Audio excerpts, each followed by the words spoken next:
Hello students, this is answer key of half yearly exam 2022-23 English class 10th and I am your facilitator Dinesh Ankhya, lecturer English.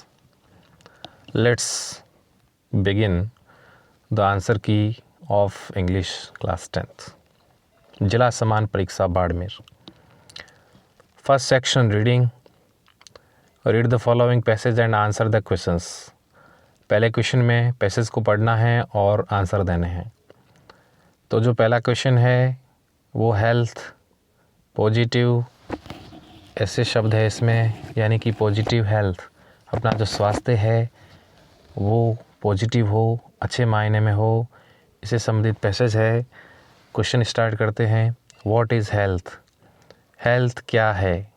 Health is a positive state of physical and mental well being, यानी कि स्वास्थ्य है जो कि एक positive सकारात्मक अवस्था है. Physical and mental well being यानी कि शारीरिक और मानसिक रूप से हम यदि वेल बीइंग है, स्वस्थ है, तो अपना हेल्थ पॉजिटिव स्टेट में होगा. What makes us feel secure? कौन सी बात हमें सुरक्षित महसूस कराती है? तो इसका आंसर है we feel secure by being physically healthy and free from disease by feeling content and living in a comfortable and clean environment. यानी कि हम किसी बीमारी से ग्रसित नहीं हैं, फिजिकल रूप से स्वस्थ है और कंफर्टेबल यानी आरामदायक पोजीशन में और क्लीन एनवायरनमेंट. सबसे इम्पोर्टेंट ये है कि स्वस्थ पर्यावरण में है तो हम सुरक्षित है, सिक्योर है. Question third. Why do many people in the world not enjoy positive health? पूरे वर्ल्ड में पॉजिटिव हेल्थ को एंजॉय क्यों नहीं करते हैं लोग? तो उसके बहुत सारे कारण हैं. Many people in the world not enjoy positive health because in the rich and developed countries, यानी कि जो धनी और विकसित राष्ट्र होते हैं वहाँ पे लोग स्वास्थ्य का आनंद नहीं उठा पाते हैं, क्योंकि family ties appear to be working, कि सारे वहाँ पे परिवार काम करने वाले होते हैं. नेबर्स में भी स्ट्रेंजर्स, और उनके जो नेबर्स होते हैं पड़ोसी, वो भी उनके लिए एक अजनबी की तरह होते हैं, उनके साथ उनका मेल मिलाप नहीं होता है. And friendship is sometimes restricted to business contacts, और उनकी जो मित्रताएं होती है सिर्फ वो व्यापारिक संपर्क के लिए होती है, वहीं तक सिमट के रह जाती है. इस कारण से उनका जो हेल्दी एनवायरनमेंट नहीं होता है, इस कारण से वो पॉजिटिव हेल्थ का आनंद नहीं उठा पाते हैं. Fourth question. In which countries have environmental conditions improved considerably? किस तरह के देशों में, कौन से देशों में जो पर्यावरण से संबंधित कंडीशन है वो इम्प्रूव हुई है?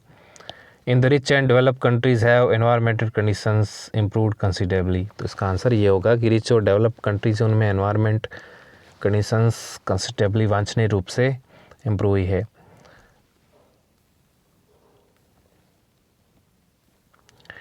उसके बाद बढ़ते हैं अगले क्वेश्चन की ओर. What do good environment condition include? अच्छे वातावरण में कौन सी कंडीशन होनी चाहिए?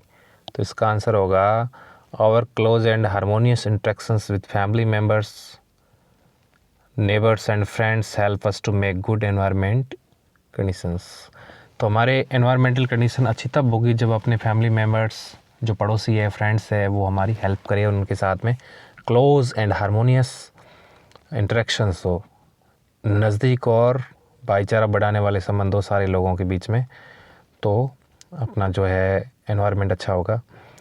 6 number question. Find the word from the passage which means satisfied? कि पैसेज में से वो वर्ड ढूंढ के बताए जिसका मतलब होता है सेटिस्फाइड, यानी कि संतुष्ट. तो पैसेज में वही वर्ड है कंटेंटेड, जिसका मतलब भी संतुष्ट होता है. अगला पैसेज है जो कि प्रेयर से संबंधित है, कि प्रेयर के क्या असर होते हैं, प्रार्थना करने से क्या होता है. तो क्वेश्चन की ओर लौटेंगे.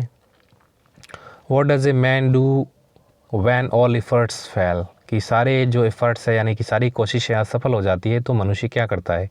तो आंसर लिखेंगे a man takes to prayer when all human efforts fail. कि सारी कोशिशें फेल हो जाती है तो वो व्यक्ति जाता है प्रार्थना की चरण में, भगवान से प्रार्थना करता है. What is true about prayer? कि प्रेयर के बारे में ट्रू बात क्या है, सत्य बात क्या है? तो सत्य बात ये है it must come from the depth of the heart. Prayer हमेशा हृदय से की जानी चाहिए, not merely from the lips. होठों से नहीं, हृदय से प्रार्थना होनी चाहिए। Sincere prayer has spiritual force in it, what comes from the soul of man goes to the divine spirits. What does the man not rely on, कि व्यक्ति को किसके ऊपर रिलाई ऑन का मतलब डिपेंड नहीं रहता है, यानी कि व्यक्ति को डिपेंड नहीं रहता है वो प्रेयर के ऊपर, उसको पूरे काम इफ़र्ट्स करने भी चाहिए, सारे काम करने चाहिए, उसके बाद लास्ट में प्रेयर के ऊपर है जो निर्भर रहना है, उसको ऑल टाइम उसको प्रेयर के ऊपर डिपेंड नहीं रहना है। How does all the miraculous take place, miraculous यानी चमत्कार वाली स्थिति कब आती है? All the miraculous takes place when the condition in is that prayer should be sincere and genuine, कि आपकी प्रेयर है वो सिंसियर निष्ठा के साथ हो, और जिनोइन का मतलब है कि वो प्रमाणिक हो, असली हो, आपकी प्रेयर आपके हृदय से निकलती हो। Question number 5, find out the word from the passage which means that can't be procrastinated. Procrastinated का मतलब होता है जिसको टालना, और यहाँ पे पूछा गया है दैट कांट बी, मतलब जिसको टाला नहीं जा सकता है, उसका मतलब होगा है अनअवॉइडेबल, जिसको टाल नहीं सकते, अटालनीय। उसके बाद सेक्शन बी राइटिंग वाला पोर्शन है, जिसके अंदर पूछा गया है क्वेश्चन नंबर 3 में, you are Atul living in Barmer, write a letter to your friend Vihaan telling him what you plan to do after passing the secondary school examination, you may touch upon following points. इसमें ये लिखना है कि आप अतुल है और बाड़मेर में रहते अपने फ्रेंड विहान को पत्र लिखिए, और उसके अंदर ये लिखना है कि आपका कुछ प्लान है, योजना है आपकी, जो क्या करने वाले हैं, to do after passing the secondary school examination, यानी कि 10वीं की परीक्षा देने के बाद में आप क्या करना चाहते हैं। You may touch upon following points, आप कुछ पॉइंट्स की हेल्प लेके अपने फ्रेंड को लेटर लिखने वाले हैं। तो इसमें पॉइंट्स है, your preparations for the present examination, कि आपकी जो प्रेजेंट एग्ज़ाम है उसकी क्या तैयारी है। द रिज़ल्ट यू एक्सपेक्ट, आप कैसा रिज़ल्ट आप एक्सपेक्ट करते हैं, मतलब कैसे रिज़ल्ट की आप आशा करते हैं। Your plan for the future, अगले टाइम के लिए आपका क्या प्लान है। The desire of your parents, आपके प्लान के बारे में आपके पेरेंट्स की क्या इच्छा है। इसके अलावा एडिशनल इन्फॉर्मेशन आप लिखना चाहे तो सबसे पहले यहाँ पे किसी का एड्रेस कोई लिखा नहीं है, तो हम इस तरीके से लिख सकते हैं, निम्बलकोट बाड़मेर। उसके बाद डेट लिखेंगे, फिर लिखेंगे डियर फ्रेंड विहान। उसके बाद लिखा है कि you will be glad to know that my preparations is so well for the secondary examination this year, कि मेरे 10वीं की परीक्षा के बारे में मेरी तैयारी अच्छी चल रही है, और तुम्हें ये जानकर खुशी होगी। I think I will get the first division in this exam, कि मुझे ऐसा लग रहा है कि मेरा इसमें फर्स्ट डिवीज़न मेरे अनुसार मिल जाएगा मुझे। And you have asked me what I would like to do after passing my examination, कि आपने ये बताया मुझे कि मैं एग्ज़ाम के बाद में क्या करूँगा। I want to take biology for junior and senior classes and to become doctor, कि मैं बायोलॉजी लेके डॉक्टर बनना चाहता हूँ। I hope you will agree to my proposal, कि मेरे प्रोपोज़ल को लेके तुम काफ़ी है जो एग्री होंगे, सहमत होंगे। And my parents will help me to achieve my goal, और मेरे पेरेंट्स भी मेरी हेल्प करेंगे मेरे गोल यानी लक्ष्य को हासिल करने में। Convey my respect to aunt and uncle, aunt और अंकल को मेरे जो है रेस्पेक्ट है, मेरा सम्मान है, उनको देना। अवेटिंग योर वैल्यूड ओपिनियन, कि आपकी जो क्या इच्छा है उसका मैं वेट कर रहा हूँ। योर्स लविंग फ्रेंड, यहाँ पे लिखना था योर, यहाँ पे योर्स नहीं होगा, यहाँ पे होगा योर लविंग फ्रेंड, यहाँ पे ये करेक्शन करना है आपको। उसके बाद एक और ऑप्शनल है, imagine that you are Rakesh living in Prabhanagar, write a letter to your father requesting him to send you money to buy a bicycle, कि आप अपने फादर को साइकिल ख़रीदने के लिए पैसे मंगवाने हैं फादर से, लिखिए। और यहाँ पे कुछ पॉइंट्स दिए गए हैं जिनका हमें यूज़ करना है लेटर को लिखने में। School is far from the town, school है जो शहर से दूर है। नो बस अवेलेबल, कोई बस नहीं है। नेसेसिटी ऑफ बाइसिकल, साइकिल की मुझे आवश्यकता है। Requesting for sending money, father से पैसे मंगवाने हैं। तो सबसे पहले जैसा एड्रेस दिया गया है वैसे लिखना है। उसके बाद डेट हम वही लगाएंगे जिस दिन एग्ज़ाम होता है। सैल्यूटेशन माय डियर फादर, सारे रीज़न लिखने हैं। और फादर से यहाँ पे डिमांड की जा रही है 2400 रुपीज़ की साइकिल ख़रीदने के लिए।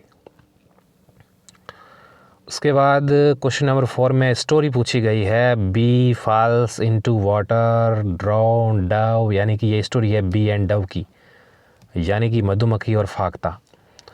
तो इस स्टोरी को हमने ये लिखा है यहाँ पे बी एंड अ डव, यानी कि मधुमक्खी एंड फाख्ता। तो उसकी मोरल भी हमें जैसे क्वेश्चन है वैसे लिखनी है। A friend in need is a friend in deed, यानी कि जो मुसीबत में काम आए वही सच्चा फ्रेंड होता है। इसके ऑप्शन में एक और टाइटल दे रखा था, the tailor and the elephant, यानी कि दर्जी और हाथी की कहानी। तो इसमें जो है टिट फॉर टैट मॉरल के साथ में ये स्टोरी एंड होती है, जिसमें टेलर की एलिफेंट के साथ में जो फ्रेंडशिप होती है, लेकिन जो कुछ कारणों से उनके बीच में ये मित्रता भंग हो जाती है। तो जिसको जो हानि होने वाली है वो कहानी को पढ़ेंगे तब पता चल जाएगा। उसके बाद में एक विजुअल ऐड है, पैराग्राफ लिखना है। पैराग्राफ में आपको दिख रहा है एक फ़ोटो जिसके बारे में पैराग्राफ लिखना है। पैराग्राफ वाले क्वेश्चन में फ़ोटो दिख रहा है जिसमें यहाँ पे बच्चे दीपक जला रहे हैं और ये खेल रहे हैं इधर। तो ये अपना फंक्शन है दीपावली। तो दीपावली के बारे में यहाँ पे लिखना है शॉर्ट पैराग्राफ। अगला क्वेश्चन एक और, इसके ऑप्शनल में एक और पिक्चर दे रखी है योगा के बारे में। Yoga for harmony and peace, yoga for all, international yoga day, जो कि 21 जून को मनाया जाता है एवरी ईयर। योगा के बारे में शॉर्ट पैराग्राफ लिखना है इस तरह से। उसके बाद हम आते हैं ग्रामर वाले पोर्शन में। ग्रामर वाले पोर्शन में जो कम डार्क है वो इसके आंसर है, टेंस को पहचानने के आधार पे। उसके बाद क्वेश्चन नंबर 7 में एक्टिव वॉइस से पैसिव वॉइस में चेंज करना है, उसके आंसर भी जो कम डार्क है वो लिखे हुए हैं। फिर चलते हैं क्वेश्चन नंबर 8 में, रिपोर्टेड स्पीच डायरेक्ट से इनडायरेक्ट में चेंज करने हैं।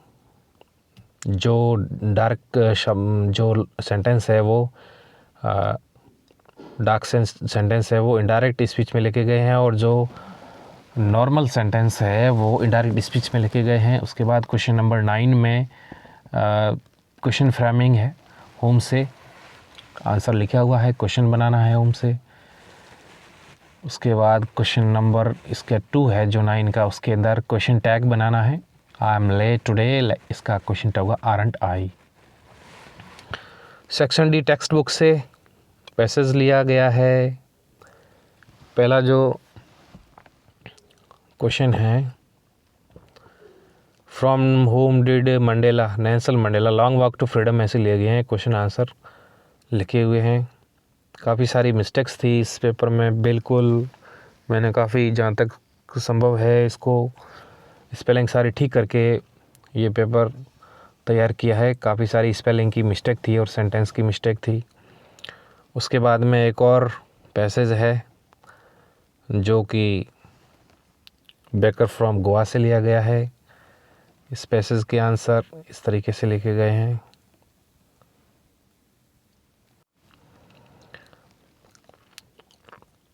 What things are a must for Christmas and other festivals? Cake and bolinas.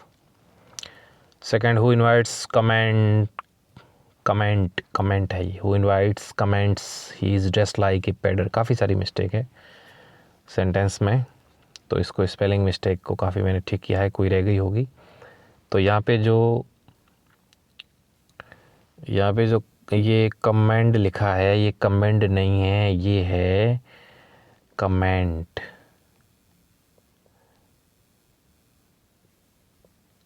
है ये। टिप्पणियाँ, पैडर की जैसे ड्रेस पहने हुए तो उसकी क्या टिप्पणियाँ की जाती है, तो वो ऐसे हाफ पैंट पहने होता है ना, उसके साथ ऐसी कमेंट की जाती है। Find out the word which means weird, weird का मतलब विचित्र होता है, अनोखा, पेक्यूलियर इसका होगा। नेक्स्ट क्वेश्चन है जो टेक्स्ट बुक से, explain the first flight of young seagull when his mother tricked him for the fish food. Young seagull जो समुद्री कौवे का बच्चा होता है, वो कैसे उड़ना सीखा, उसकी मदर ने उसको फिश के रूप में भोजन के लिए ललचाया था। अगला क्वेश्चन है, how can you say that Lencho was theist. Theist का मतलब होता है आस्तिक, कि लेंचो आस्तिक कैसे था, आप लिखिए कैसे कह सकते हो कि उसका भगवान में कैसे विश्वास था। Lencho have complete faith in God because when his field restored due to hailstorm. His only hope was help from God. कि लेंचो का जो ये हो गया था, इसकी फसल नष्ट हो गई थी हेलस्टॉर्म यानी कि ओलों में, तो उसकी भगवान से हेल्प मिलने वाली थी. He write a letter to God कि उसने भगवान को पत्र लिखा और उसमें उसने जो एड्रेस लिखा गॉड. तो उसको कोई सरप्राइज़ नहीं हुआ जब उसने पैसे रिसीव किए थे, और पैसे वो पोस्ट ऑफिस वालों ने उसको चैरिटी के माध्यम से भेजे थे. तो इस कारण से उसका भगवान में विश्वास था. क्वेश्चन नंबर 13 का फर्स्ट है, give a character sketch of Horace Danby. ये फुटप्रिंट विदाउट फिट में से लिए गए हैं क्वेश्चन. उसके बाद पोएम है, पोएम वाले पोर्शन में से क्वेश्चन पूछे गए हैं. Which thought fails to console the boy on his loss. कि कौन से विचारों ने उसको असफल कर दिया, जो बॉय का, जो लड़के ने अपनी बॉल को गुम किया था, सांत्वना देने से. तो उसको ग्रीफ हो जाता है, दुख हो जाता है बॉल के खोने के बाद. उसके बाद अगला question, how did the boy react upon seeing his ball fall into the water.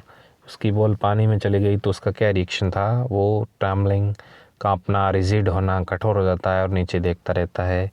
उसके बाद द ट्रीज़ पोएम है, उसमें से लिखा गया है, trees where are the trees now. Trees कहाँ हैं, पेड़ कहाँ हैं.